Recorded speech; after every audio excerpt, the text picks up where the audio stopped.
presentar durante la jornada es meningoencefalitis, convulsiones y accidente cerebrovascular, ¿ya? Un poco por el tiempo acotado que tenemos también y que no sean los tres temas pasados tan superficialmente, la idea es presentar dos, ¿ya? Meningoencefalitis y convulsiones o estatus epiléptico, ¿ya? Yo soy Andrés Schneider, soy académico de la sección de medicina de urgencia con el trabajo que tiene el equipo de neurología en el hospital, ¿ya? Entonces, en primer lugar, vamos a presentar de meningoencefalitis, ¿ya? Los objetivos de esta clase son, uno, un background simple de lo que es la epidemiología, la clínica, qué cosas relevantes tiene que tener el líquido cefalorraquídeo, cuándo neuroimagen y algunos otros detalles que vamos a ir conversando, ¿ya? La idea de esto es enfocado fundamentalmente en la toma de decisiones en la urgencia, ¿ya? No tanto a el manejo hospitalario del paciente. Entonces, respecto a epidemiología, la tasa de esta patología es baja. Ya estamos hablando de menos de un caso por 100.000 habitantes. Entonces, se describe como una patología relativamente poco común. Ya, a pesar de esto, tiene una alta morbimortalidad. Y acá podemos ver de que la inclusión de las vacunas disminuyó de forma significativa el número de casos en nuestro país, ¿ya? Por lo tanto, hay alrededor de 100 casos anuales, ¿ya? Em, y de hecho, la vacunación igual cambió mucho la epidemiología de lo que es la etiología de la meningitis, ¿ya? La más común, tanto en Estados Unidos como en nuestro país, es el neumococo, que es prácticamente el 70%. La Neisseria meningitis que alcanza entre un 10 y un 15%, y de ahí todo el resto son presentaciones más bien inhabituales de meningitis, ya donde está el Streptococcus el Haemophilus influenza, la listeria, que finalmente tienen poblaciones también que son un poco distintas, ¿ya? El Strepto grupo B, que es el Agalactiae, tiende a ser más en recién nacido, ya en los primeros meses de vida, ya, y al igual que la Haemophilus influenza. Ya, y de ahí vamos a conversar un poco de lo que es la listeria. Es súper importante que uno de los factores de riesgo relevantes es la inmunosupresión. Ya, o sea, la inmunosupresión se lleva aproximadamente un cuarto de los casos. Sin embargo, imagínense que significa que el 75% no tiene nada de inmunosupresión. Por lo tanto, puede ser un factor de riesgo. Sin embargo, se sigue presentando más en pacientes inmunocompetentes. Lo otro es que la presencia de enfermedades crónicas es de un tercio. ¿Y qué les quiero decir con esto? Es que está bien, la gente enferma que tiene una carga de enfermedad mayor tiene mayor tendencia a generar meningitis. Sin embargo, en la gran mayoría de los casos, los pacientes no tienen ningún tipo de antecedente. Y la mortalidad sigue siendo alta, ya a pesar de ser una enfermedad em, que, que es rara, tiene una mortalidad entre un 15 a un 33%. Ya por lo tanto, una enfermedad y por eso lo importante es la urgencia, poco común. Sin embargo, hay que tener un bajo umbral para sospecharla porque tiene una alta mortalidad. Respecto a la clínica, solamente le quiero dar este detalle que muchas veces se hablan de tres síntomas claves, ¿ya? Y los claves, incluyendo el examen físico, son la fiebre, el compromiso de conciencia y o la rigidez de nuca, ¿ya? También en otros, digamos que en otra literatura hablan de que la cefalea más la fiebre y el compromiso de conciencia nos tienen que llevar a sospechar que tiene una meningitis o que tenga fiebre, un déficit focal y compromiso de conciencia, ¿ya? Sin embargo, solamente el eh, 40% de los pacientes que tienen meningitis van a tener estos tres síntomas, ¿ya?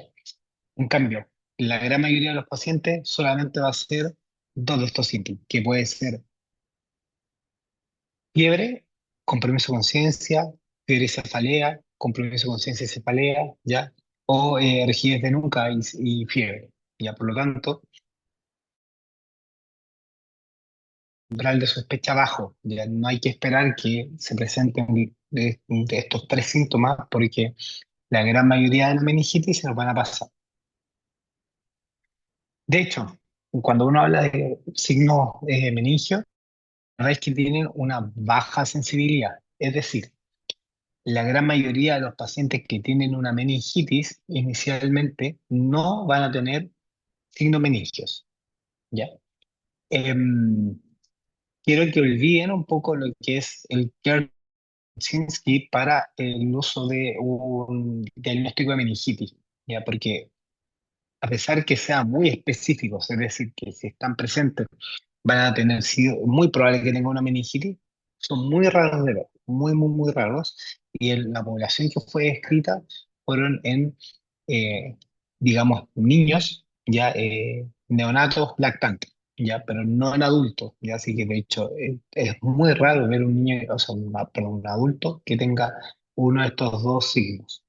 La rigidez de nuca es mucho más prevalente, tiene menos especificidad, pero también está más presente. Por lo tanto, no es necesario que el paciente tenga signos meningios para sospechar una meningitis, y eso es súper importante. ¿En qué elemento está fundado la gran mortalidad? Es que nos demoramos en diagnosticarla, ¿ya? Muchas veces, como es una enfermedad poco frecuente, le bajamos el perfil, dilatamos dilatamos los antibióticos porque no parece ser la primera sospecha diagnóstica. Y en ese sentido, en la gran mayoría de las veces, este, digamos, como retraso en diagnóstico es el que determina la mortalidad. Por lo tanto, si nosotros estamos frente a una sospecha de una meningitis, lo que tenemos que hacer es tomar exámenes, tomar hemocultivos y partir antibióticos. ¿Ya? ¿Por qué razón? Porque la toma de la punción lumbar para poder hacer el diagnóstico, uno, pueden fallar, dos, se va a demorar, y tres, puede de que la punción lumbar salga, digamos, como poco representativa de la enfermedad que está ocurriendo. Vuelvo a la diapositiva, esto es súper importante. Por lo tanto, cuando yo tengo una sospecha de un paciente con meningitis, toma exámenes, se hemocultiva y se parte de antibióticos. ¿Ya? La punción lumbar en algún momento se realizará eh, y ahora les voy a comentar por qué se puede retrasar y no afecta el tratamiento. ¿Ya? Entonces, el líquido cefalorraquídeo. El líquido cefalorraquídeo es fundamental para el diagnóstico, para identificar el microorganismo y para ver la susceptibilidad del microorganismo. ¿Ya? Entonces, el gran problema de que cuando nos encontramos con esto es que en qué momento podemos hacer la punción lumbar. Y acá les muestro un poco cuáles son los tipos de como hallazgos que podemos encontrar en los pacientes que tengan una meningitis bacteriana, una viral, fúngica, la verdad es que es muy rara. Pero lo que me interesa es que si es bacteriana va a tener una gran cantidad de células, polimorfonucleares, y la glucosa, y este punto es importante, la glucosa está baja, ¿ya? Porque las bacterias consumen la glucosa que está en el líquido, ¿ya? Y las proteínas van a estar elevadas. Versus en las virales, que las virales van a tener una menor cantidad de células, van a ser mayor predominio de... ahora, ¿hay alguna forma de que previamente a lo que es la punción pueda saber si es bacteriana o viral? La verdad es que no. ¿Ya? No hay forma en que yo previamente pueda saber que sea bacteriana o viral lumbar. Entonces, ¿qué podemos hacer en relación a, uno, cuándo realizar una neuroimagen? Dos, cuándo interconsultar, cuándo antibióticos? En primer lugar, y este es otro punto, podemos dilatar la punción lumbar y podemos realizar la cobertura antibiótica de forma empírica y horas después hacer la punción lumbar, es porque el hecho que existen paneles que se toman directamente del líquido cefalorraquídeo que logran detectar trazas de microorganismos o virus, ¿ya? Por lo tanto, que no se negativizan con el uso de antibióticos, ¿ya? Como por ejemplo, este que es el habitualmente que nosotros tenemos disponible en el Hospital Clínico y en el Hospital Sotero del Río, que evalúa 14 patógenos, dentro de eso las bacterias más típicas para meningitis y los virus más típicos también. Por otro lado, acá se ve un poco cuál es la sensibilidad y cuál es la especificidad de estos paneles. La verdad es que son súper buenos, ya alcanzando una sensibilidad de sobre el 95%. ¿Ya? Eh, por lo tanto, es una muy buena forma para determinar si este paciente está cursando con una meningitis o no. Y la gracia de esto es que el examen no se negativiza con el uso reciente de antibióticos. Por otro lado, el paciente debe ir a neuroimagen previo a una punción lumbar porque este elemento es de las cosas que más demora a la hora de realizar una punción lumbar, ¿ya? La verdad es que, y son los datos, 60% de los pacientes que fueron a escáner demoraron más de 6 horas al inicio de antibióticos, es decir, de forma em, inconsciente estamos seteados, si le damos el escáner, la PL, el resultado de la PL, eso se va a demorar más de 6 horas y eso retrasa el antibiótico, ¿ya? Los cultivos disminuyen un 20% de su sensibilidad con un antibiótico, el riesgo de herniación es extremadamente bajo y las meningitis por sí solas pueden generar una herniación cerebral sin punción lumbar.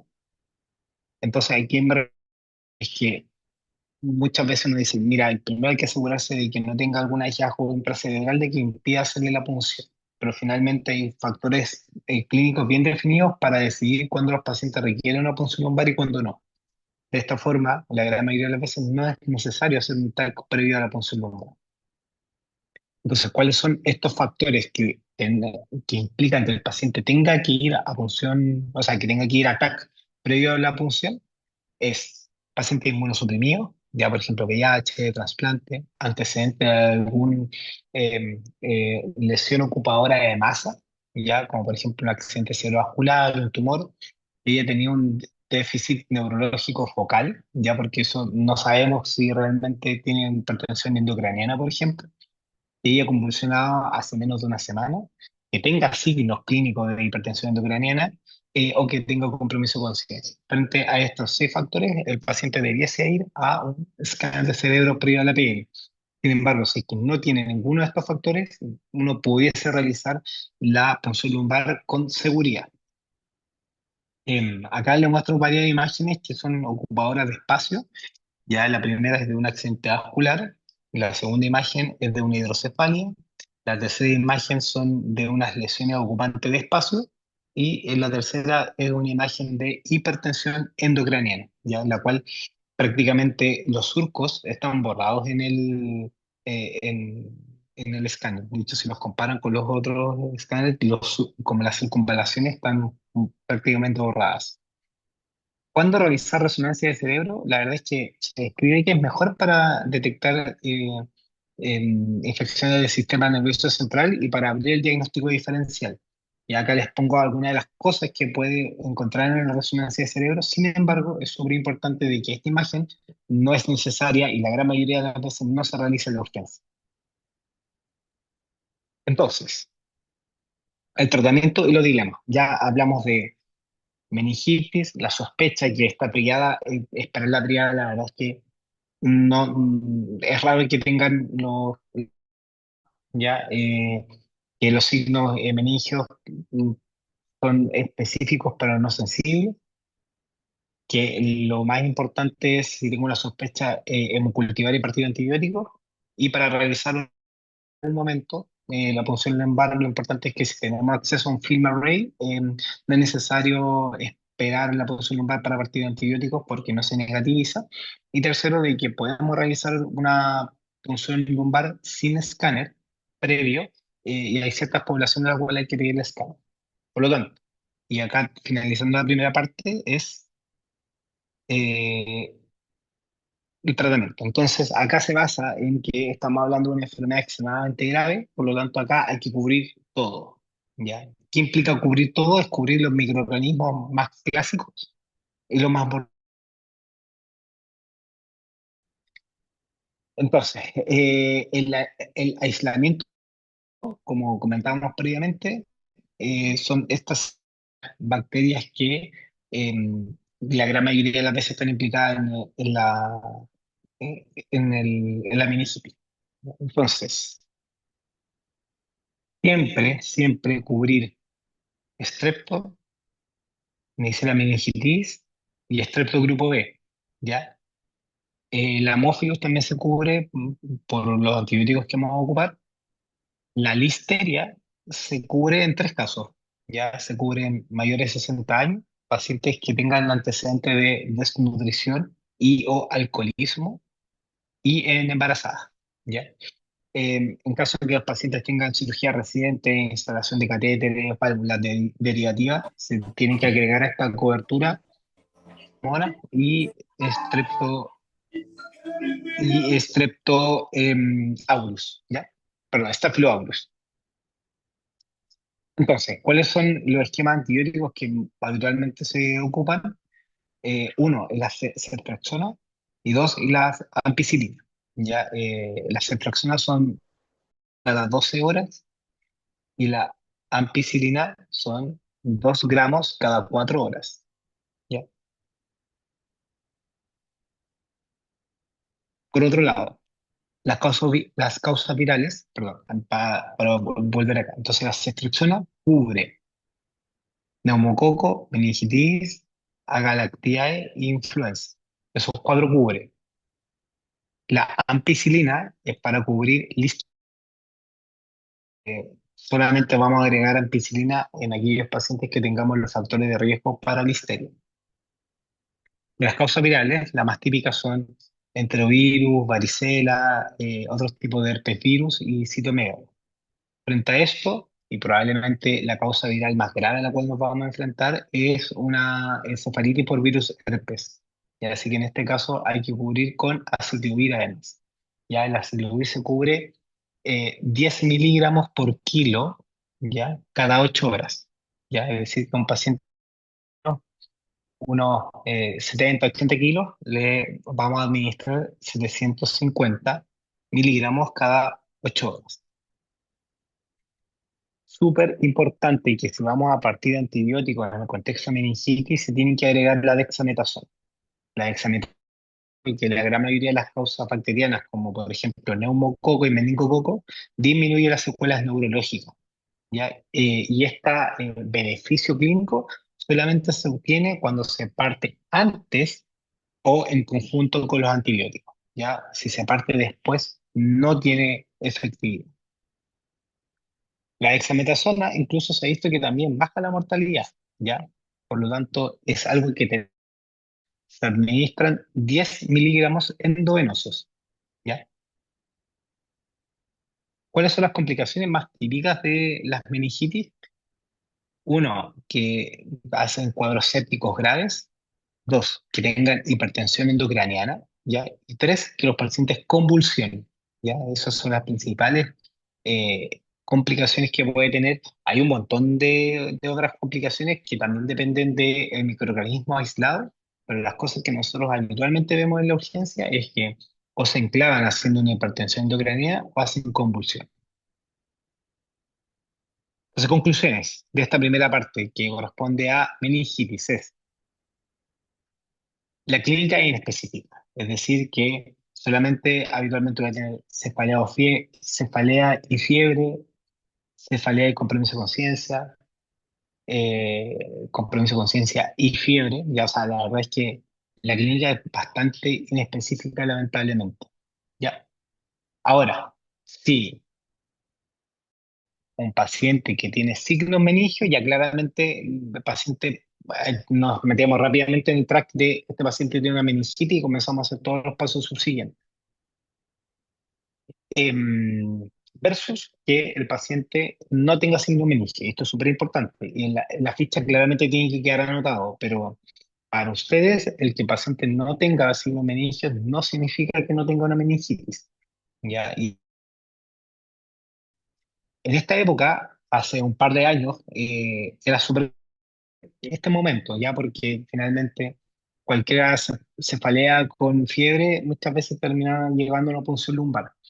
¿Y por qué me refiero a esta época? Porque la influenza puede producir signos súper parecidos, o sea, fiebre, compresión general, una cefalea importante. Entonces, el estudio de las PCR o antígenos de influenza rápidamente nos permiten sí, como continuar con el tracto de meningitis o perfecto, este paciente tiene una influenza y no es necesario hacer más. Lo tercero es que el TAC es solamente para los pacientes que tienen riesgo. No todos los pacientes que hay que hacer una punción lumbar hay que hacer un escáner previo, ¿ya? Solamente los factores de riesgo que comentamos en la presentación. La punción lumbar, ya, ojalá que esté en un centro tenga un film array porque nos permite revertir antibióticos rápidamente. El resultado del film array no se altera con los antibióticos y tenemos un resultado mucho más rápido, ¿ya? Em, Como es una patología grave, hay que cubrir antibióticos y antivirales de forma extensa. Como comentamos, para que se quede claro las dosis, ceftriaxona son 2 gramos cada 12 horas, ampicilina son 2 gramos cada 4 horas, aciclovir son 10 miligramos por kilo cada 8 horas y la dexametasona son 10 miligramos. Hay solamente cubrir con ampicilina si el paciente tiene algún factor de riesgo para el listeria. ¿Dudas? Resolvamos la duda al final. ¿Ya? Continuamos con convulsiones, un poco continuando las emergencias dentro de las que nos podemos encontrar en un servicio de urgencia como tal. Lo primero, ¿por qué es tan importante las convulsiones? Es porque corresponde a un porcentaje relevante de las consultas en el servicio de urgencia. Tiene una morbimortalidad asociada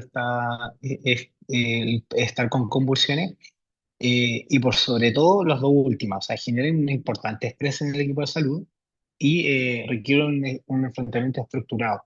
Son de estas cosas que uno no alcanza a revisar previamente, eh, porque por ejemplo la meningitis uno alcanza a revisar cuál es la dosis del antibiótico si no te la sabes bien, alcanza a preguntarle a alguien, pero si no está funcionando, estamos hablando de una gran toma de decisiones entre los primeros 5 y 10 minutos. ¿Ya? Entonces, de las definiciones que son importantes para que entendamos todo lo mismo, es que la crisis epiléptica corresponde a una actividad neuronal cortical anormal y que es excesiva, que produce distintos síntomas físicos. La convulsión es esta manifestación de los síntomas físicos, es decir, movimientos involuntarios, estereotipados, repetitivos. Una crisis provocada se define como una crisis que ocurre dentro de los primeros 7 días desde una lesión neurológica sistémica, ¿ya? Y una crisis no provocada corresponde a una crisis que ocurre después de 7 días o que no tenga una causa reconocible. ¿Cuáles son las causas que pueden llevar a un paciente a convulsionar? Son distintas causas, ya que acá las están clasificadas en una mnemotecnia que corresponde la H, la A, la E y O, ¿ya? La H corresponde a hipohiperglicemia e hipertensión, por lo tanto, una de las primeras acciones que uno se encuentra con un paciente convulsionando son tomarle un hemoglucotest. Hay distintas drogas de abuso o intoxicaciones que pueden producir convulsiones, como por ejemplo el uso de el uso de tricíclicos, ya una intoxicación por litio. Hay otros antibióticos que pueden producir convulsiones. El más típico que uno puede recordar corresponde a las quinolonas, como por ejemplo el ciprofloxacino, y algunas penicilinas como el imipenem, ya que es el más típico. ¿Ya? Ahora, la privación o suspensión de drogas, como por ejemplo benzodiazepina, antiepilépticos y OH, son parte de las causas por las cuales pueden llevar a un paciente a convulsionar. Dentro de los electrolitos, la hiponatremia puede producir convulsiones y la hipocalcemia, ¿ya?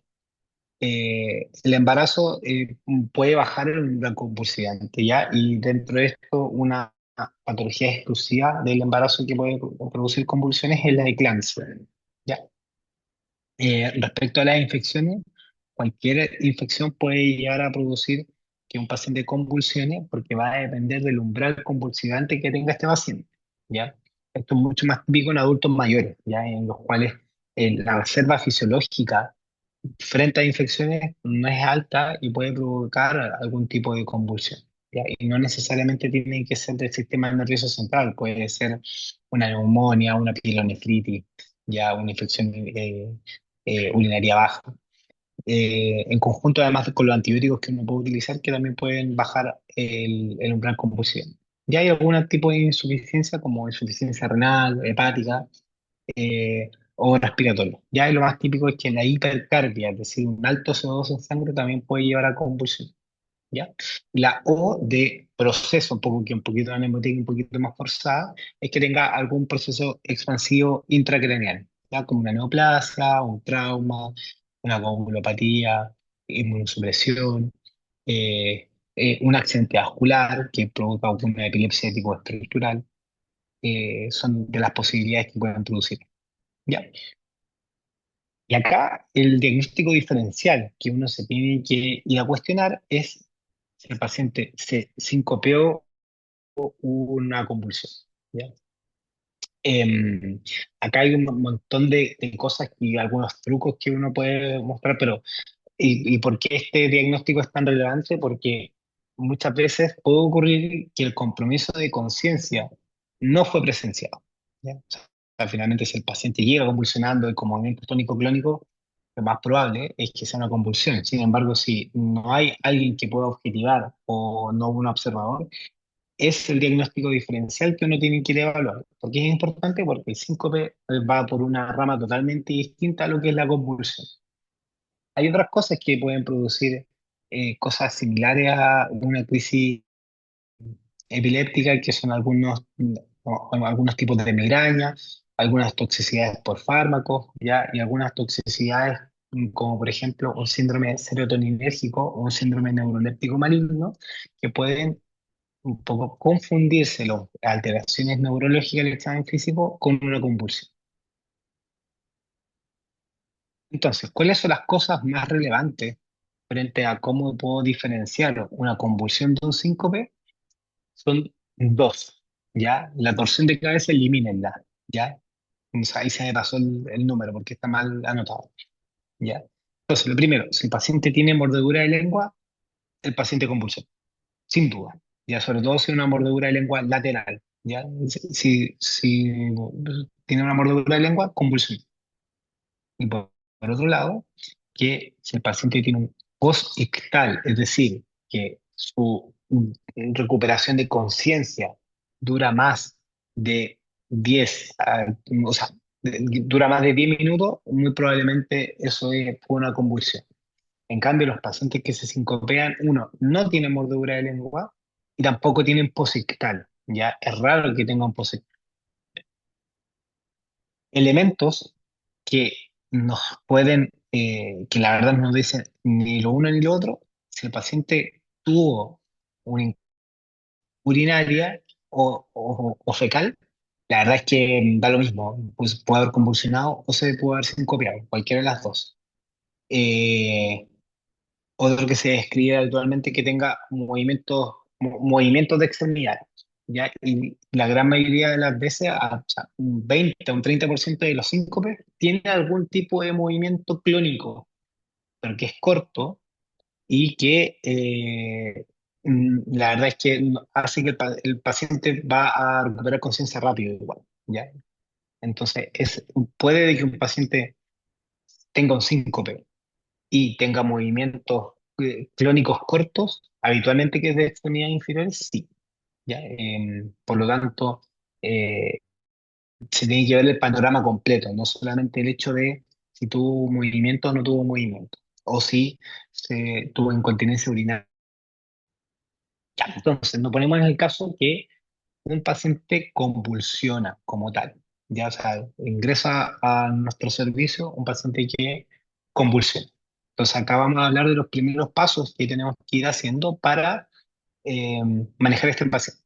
Entonces, lo primero es tomar pulso si es que viene comprometida conciencia y no está con movimientos tónico-clónico. Y lo segundo, el hemogluco, ¿ya? O sea, tiene que estar sí o sí, porque si el paciente es diabético tiene un hemogluco en 40, muy probablemente pasando 40, o sea, 25 gramos de glucosa, sea suficiente para que el paciente recupere con. Y el tercer punto es yugular, ¿ya? ¿Qué implica yugular la crisis? El manejo de esto. Entonces, la primera pregunta que tenemos a un paciente así es, ¿el paciente tiene vía venosa o no tiene vía venosa? Si el paciente tiene vía venosa, lorazepam 4 miligramos. Si el paciente no tiene, administrar 10 de niacinamida intramuscular. Existen otros medicamentos, pero la verdad es que estos son los más típicos que uno está en presencia del, sí, ¿ya? Y, por ejemplo, en los niños, una posibilidad es manejar con midazolam intranasal o un supositorio de diazepam, ¿ya? Pero eso un poco salimos de la clase porque la idea es hablar de convulsión en adultos, ¿ya? Entonces, la primera pregunta en adultos es si tiene vía o no tiene vía. Si tiene vía, lorazepam. Si no tiene vía, midazolam. Entonces, mientras estamos haciendo esto, tenemos que enfocarnos en completar el resto de las otras cosas, ¿ya? Por ejemplo, uno es proteger la cabeza, que el paciente no se golpee, ¿ya? Número dos, aspirar secreciones. Jamás, jamás es como tomar la lengua, y eso ya un poco, ese mito ya ha pasado bastante. Número tres, monitorizar al paciente, ¿ya? Como en el ABC, monitorizar al paciente, ¿ya? Y muy probablemente los pacientes tienen algún tipo de disfunción respiratoria, o pueden desaturar, entonces poner oxígeno y eso no le va a hacer mal al paciente, ¿ya? Una vez que tenemos la convulsión, las preguntas que quiera responder son las siguientes. Uno, si convulsionó o no, que es la primera parte de la presentación. Dos, cuál es el estado neurológico del paciente. Tres, el paciente está en un estatus o no.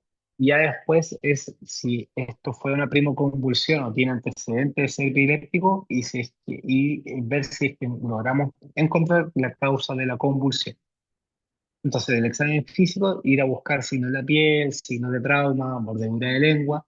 En la parte neurológica, el estado de conciencia, los movimientos oculares, ya ver si tiene focalidad neurológica, los meningios. Entonces, ¿qué exámenes le vamos a hacer? Hay que buscar la causa.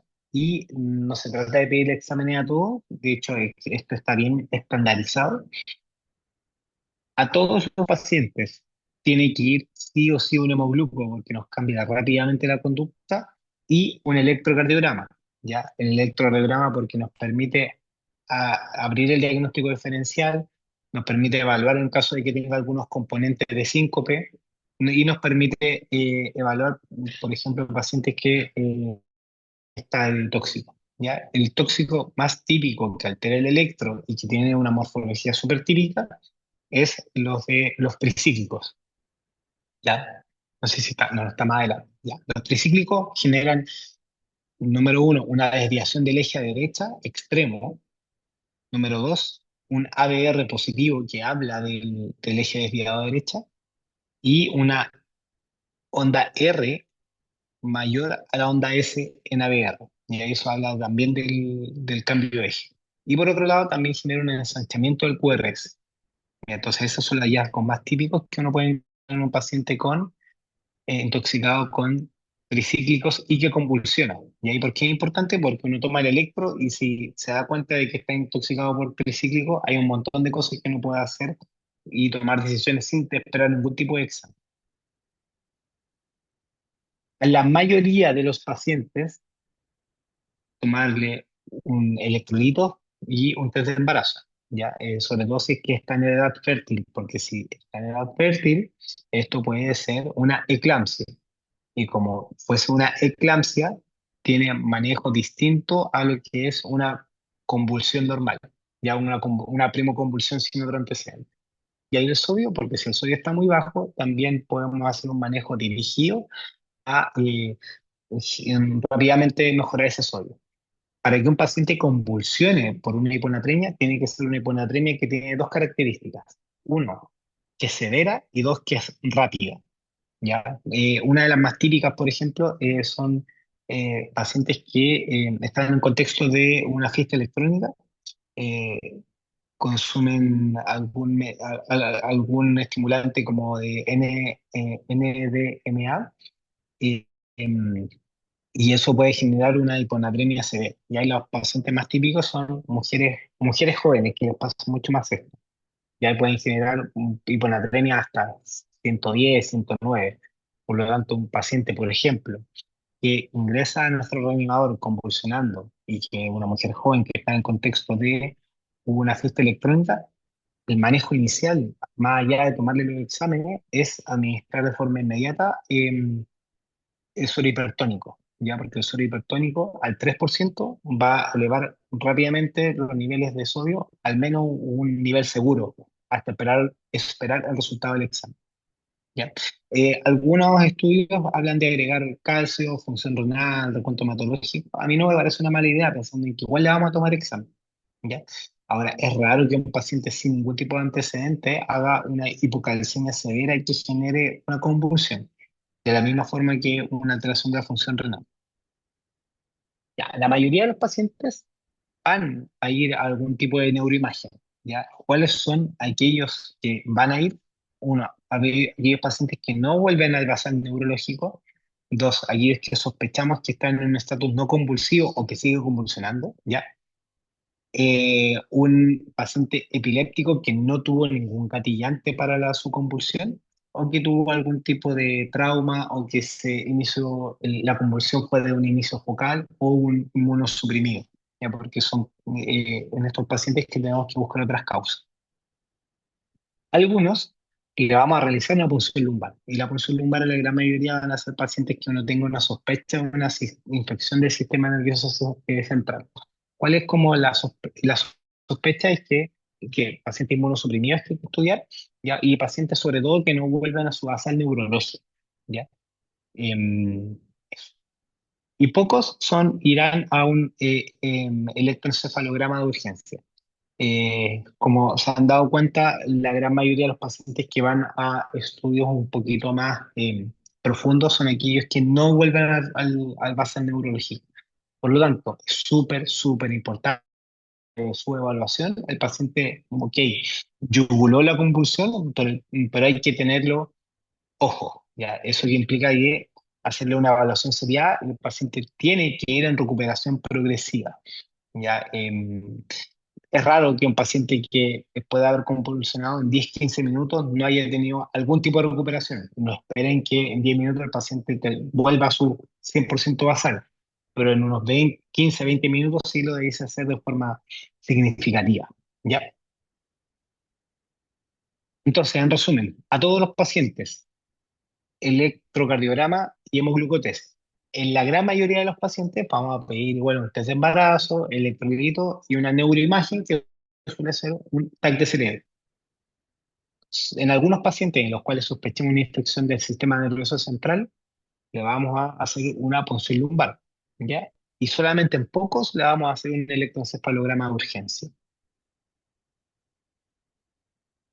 El paciente, luego de que ustedes evaluaron, se le pasó el lorazepam, mejor, dejó de convulsionar, pero todavía no recupera conciencia y volvió a convulsionar. ¿Ya? Esto se define como un estatus epiléptico, ya que eso implica que tenga una crisis de más de 5 minutos que no se maneja, que no se logra manejar con los medicamentos, o dos crisis que no tuvieron, que la segunda crisis ocurre sin que el paciente haya vuelto a su basal. ¿Ya? Cuando nosotros decimos que es convulsivo, es clínico, es decir, nosotros vemos los movimientos tónico-clónicos, ¿ya? y el estatus no convulsivo es solamente la sospecha y hay que confirmarlo con un electroencefalograma. ¿Ya? Y lo más típico que ocurre con un paciente que tiene un estatus epiléptico no convulsivo es que no recupera conciencia, no recupera su basal. Por eso es tan importante la monitorización. Y hay otra definición de un estatus epiléptico refractario que convulsiona a pesar de uso de benzodiazepina y un anticonvulsivante convencional en la dosis adecuada. Por lo tanto, acá la segunda convulsión, vamos a hacer nuevamente lo mismo que con 4 miligramos o ya endovenoso y se puede repetir de 3 a 5 minutos, ya, pero ya sería la segunda dosis administrada. Y por otro lado, hay que agregar un fármaco antipiléptico. Ya, y acá tenemos distintas opciones. Está la fenitoína, el ácido valproico y el levetiracetam. Dentro de las dosis, lo más importante es que recuerden que todos se administran en 20 miligramos por kilo, ¿ya? Tanto fenitoína como ácido valproico y levetiracetam, que es una forma rápida de acordarse los números. En general, si tienen una disponibilidad, un montón de cosas, ¿ya? Pero el levetiracetam endovenoso es un medicamento que es seguro, que se puede pasar de forma rápida, ¿ya? Y que tiene pocos efectos adversos. Entonces, en general, en distintos centros médicos, el levetiracetam es la primera opción. Sin embargo, no hay disponibilidad en todos lados, ¿ya? En caso de que no haya disponibilidad de levetiracetam, se utiliza fenitoína. Pero esta parte que le estoy comentando es digamos que una cultura local, ya es decir, cómo funcionamos nosotros. Los estudios han visto que al comparar fenitoína con ácido valproico y levetiracetam, los resultados clínicos son similares, ¿ya? Y lamentablemente no son buenos, es decir, que un paciente que está en un estatus epiléptico, un- estas drogas disminuyen aproximadamente, o sea, resuelven el estatus epiléptico en alrededor de un 60%, ¿ya? Es decir, que una vez que ya entramos al estatus, los fármacos pierden efectividad en comparación, por ejemplo, a lo que es la benzodiazepina, que lo detienen rápidamente, ¿ya? Así que es importante que una vez que ya están administrando este segundo antiepiléptico, ya estén pensando en preparar al paciente para una eventual intubación, ¿ya? Dado de que la probabilidad de que el paciente mejore va disminuyendo y que proteja la vía aérea, claramente. Entonces, ¿cuáles son las precauciones fundamentales del uso de la fenitoína? Es uno, que tiene que ser una vía venosa que sea segura, ¿ya? La extravasación de fenitoína produce mucho daño tisular. Por otro lado, se tiene que pasar lento y monitorizado, ¿ya? No se puede pasar en bolo, y esto es súper, súper importante, ¿ya? Se tiene que pasar en alrededor de unos 30 a 45 minutos, ya porque se hace el cálculo de 20 miligramos por kilo con una administración de 50 miligramos minutos, da aproximadamente unos de 30 a 45 minutos. ¿Y por qué es tan importante? Es porque esto puede generar un compromiso, digamos, hemodinámico importante, ¿ya? Y no es tanto de la fenitoína, sino que es el vehículo que transporta la fenitoína, ¿ya? Donde está disuelto. Por eso es importante que la administración no puede ser rápida. Eh, y lo otro es que está contraindicado en intoxicación por bloqueadores de canales de sodio, como por ejemplo los tricíclicos, ¿ya? ¿Y por qué? Es una respuesta súper simple, es porque la fenitoína, dentro de sus efectos, también es un bloqueador de los canales de sodio, entonces pudiese empeorar teóricamente la intoxicación, ¿ya? Esto es súper importante que es algo teórico, no algo práctico como clínico, sin embargo, se sugiere evitarlo. Respecto al manejo de anticonvulsivantes, o sea, de convulsiones. Uno, mantener la calma. Lo primero que tienen que hacer es tomarle un hemogluco, ponerle vías venosas y pasarle una benzodiazepina. Por ello, las evaluaciones y acciones primarias son súper importantes, ya porque eso es lo que va a determinar que ustedes estén tranquilos, que su equipo esté tranquilo y que su paciente llegue a el mejor estado clínico posible. ¿ya? Siempre monitorizando al paciente y dentro de las acciones que uno tiene que hacer, el electrocardiograma y el hemoglucotest han sido sí. ¿Ya? Respecto al manejo, las benzodiazepinas es lo más importante. Hay distintas benzodiazepinas, si es que no tienen vía venosa, pasar sola. Y recordar que si ustedes retrasan la administración de benzodiazepina, eso hace de que sea más difícil manejar la convulsión. Las benzodiazepinas son la primera línea y siempre van a ser la primera línea, ¿ya? Dado que su efectividad en las primeras fases es mucho mayor en comparación a los otros antiepilépticos que ya conversé. Eso, chicos. Muchas gracias y muchas gracias por la invitación.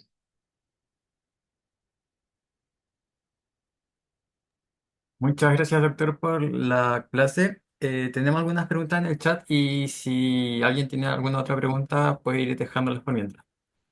Estas primeras son en relación a la primera parte de la clase y nos dicen qué pasa en caso de que se use vancomicina que solo penetra la barrera hematoencefálica sin el uso de corticoides. Esto en el contexto de la primera parte. Sí, ya. Entonces, en primer lugar, la vancomicina tendría indicación en contexto de una infección por un estáfilo meticilino resistente. Ya, ese es como el setting. Entonces, teóricamente, y de hecho es verdad eso, que el uso de vancomicina es bien cuestionado porque cuesta mucho que traspase la barrera hematoencefálica. Sin embargo, dentro de los estudios fisiológicos, piensen que es una meninge que está inflamada, ¿ya? Como está inflamada, teóricamente tiene mayor permeabilidad de la barrera hematocefálica y por lo tanto para la vancomicina se debiese ser mucho más fácil su entrada, ¿ya? Em, Esto que estamos conversando es un tema más bien teórico, ¿ya? Pero eso es decir, si el paciente tiene una sospecha de tener un,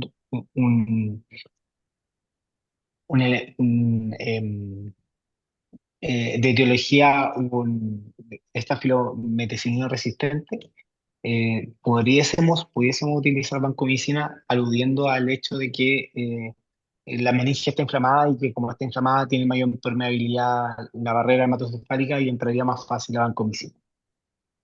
Pero es teórico, eso.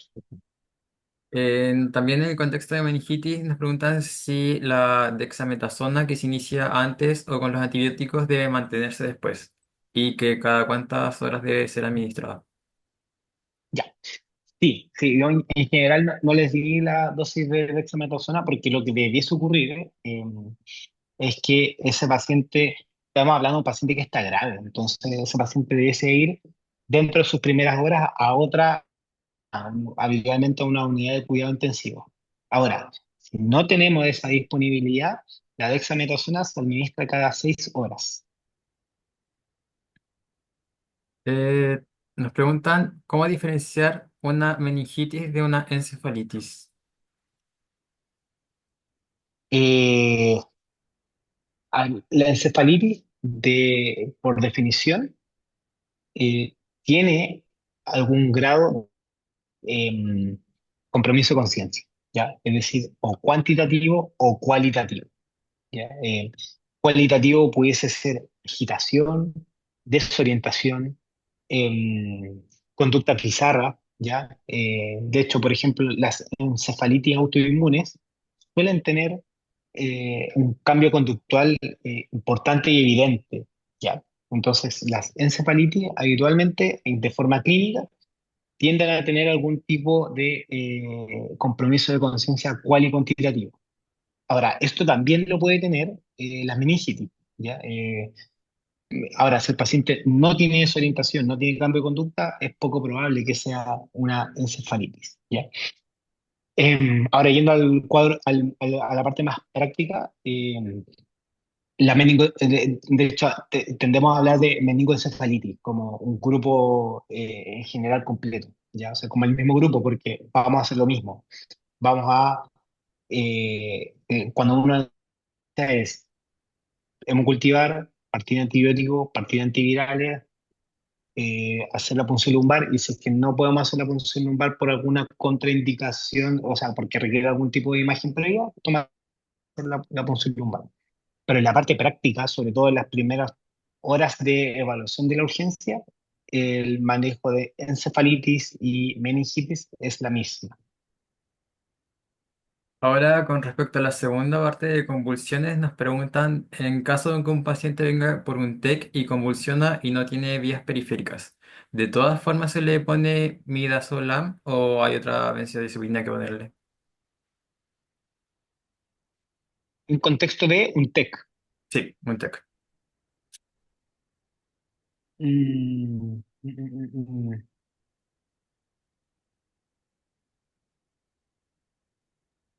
Ya, en primer lugar, em, las benzodiazepinas siguen siendo la primera línea. En general, las convulsiones con TEC, esto es lo que les voy a comentar. Entonces, la primera línea sigue siendo benzodiazepina, que el paciente haya convulsionado no significa que el paciente requiera profilaxis anticonvulsivante. Esto es muy importante. Hay harta discusión si es que el paciente requiere posteriormente profilaxis anticonvulsivante. Quiere decir esto, es decir, partimos antiepilépticos previos, o sea, perdón, post la convulsión. ¿Ya? En general, sí que sí, ya, pero no es una regla como tal.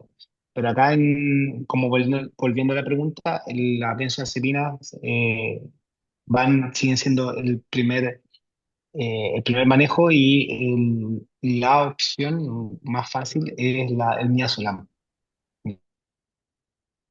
intramuscular. También de si en los casos, o sea, en qué casos se debe ofrecer profilaxis cuando hay contactos cercanos en caso de tener meningitis. Ya, súper. Ya, entonces, no todas las meningitis requieren profilaxis. Ya, las meningitis que requieren profilaxis son las que se identifica un meningococo, ya, o una Neisseria meningitis. Esa es la única que requiere profilaxis, ya, y esta profilaxis suele ser ciprofloxacino oral, ya. Em, Habitualmente esta profilaxis se ofrece a pacientes, o sea, a personal de salud que tuvo contacto directo con el paciente, ¿ya? Em, entonces, como cuáles son las indicaciones más típicas del ciprofloxacin, ¿ya? Personas que comparten el domicilio con el paciente, ¿ya? Especialmente si hay niños menores de 4 años que no estén vacunados. Eh, Aquellos que, bueno, el personal de salud, ahí están todos. Entonces, el personal de salud que tuvo contacto con el paciente y los miembros de la casa, ¿ya? Son como lo más típico. Así como dar profilaxis a el resto, la verdad es que no tiene mucha indicación, ¿ya? Como que estuve de turno, estuve en la urgencia, pero no tuve contacto con el paciente, no es necesario. Y de la misma forma, si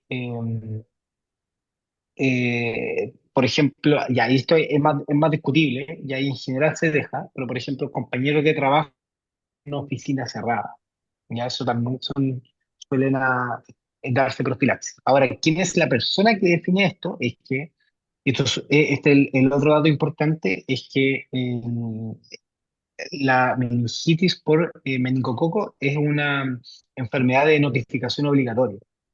¿Ya? Entonces el Ceremi es finalmente quien es el que decide quiénes son los que deben recibir profilaxis. Muchas gracias. Y como última pregunta tenemos con respecto al tratamiento de segunda línea de crisis convulsiva en una embarazada. ¿Es mejor usar levetiracetam que la motrigina o da lo mismo? Ya, ya, es súper buena pregunta. Acá no me enfoqué en lo que es la eclampsia, que es cuando una paciente tiene algún tipo de hipertensiva neurológica dentro del embarazo. El manejo de una embarazada que está convulsionando es sulfato de magnesio. Ese es el tratamiento. ¿Ya? Habitualmente son entre 4 a 6 gramos endovenoso en 20 minutos y después se deja una bomba de infusión. Esta es de las pocas convulsiones que el tratamiento de primera línea no es el tratamiento inicial es el sulfato de magnesio. ¿Se pueden utilizar benzodiazepinas? Sí, pero hay dos cosas que son importantes. Uno, es que no tiene la misma efectividad que el sulfato de magnesio. Y lo segundo es que la madre, digamos, la embarazada requiere una cesárea de emergencia. El pasar benzodiazepina se asocia a que la guagua tenga una depresión respiratoria, de que le cueste un poco salir adelante desde el punto de vista respiratorio, y que finalmente pueda llegar a terminar intubada esa guaguita cuando nazca, ¿ya? Por falta de esfuerzo respiratorio, porque básicamente la dosis de benzodiazepina es dura, es harta, ¿cachai? Entonces, eso genera que tenga una guaguita que al nacer sea más hipotónica, con todas las consecuencias que tiene. Entonces, en resumen, el manejo de las convulsiones en embarazada es de primera línea sulfato de magnesio, son entre 4 y 6 gramos. Después se deja una infusión que se lo pueden buscar en ChatGPT, ¿ya? Y no la benzodiazepina de primera línea. Bueno, por temas de tiempo vamos a dejar hasta ahí las preguntas, así que muchas gracias, doctor, por la clase y por aceptar la invitación de estar acá. Sí, pues, no, muchas gracias a ustedes. Y si hay preguntas pendientes, Matías, no tengo problema en que la envíen a mi correo. Ya, Yo voy a dejar mi correo ahora en el chat para que en caso de que los más tímidos no hayan preguntado, me puedan preguntar ahí directamente. ¿Ya? muchas gracias, doctor. Ahí está. Ya pues, que esté muy bien. Muchas Igualmente. gracias. Y para los que se unieron más tarde, vuelvo a recordar que la clase de ayer que dejamos grabada, vamos a demorar un poco en enviarla porque el doctor Godoy nos pidió que editáramos algunas imágenes que las tapáramos en realidad, así que una vez que estén editadas se las vamos a mandar. Así que ahora los esperamos el día jueves para la clase de neuroradiología intervencional que va a ser a las 8. Así que los esperamos el jueves.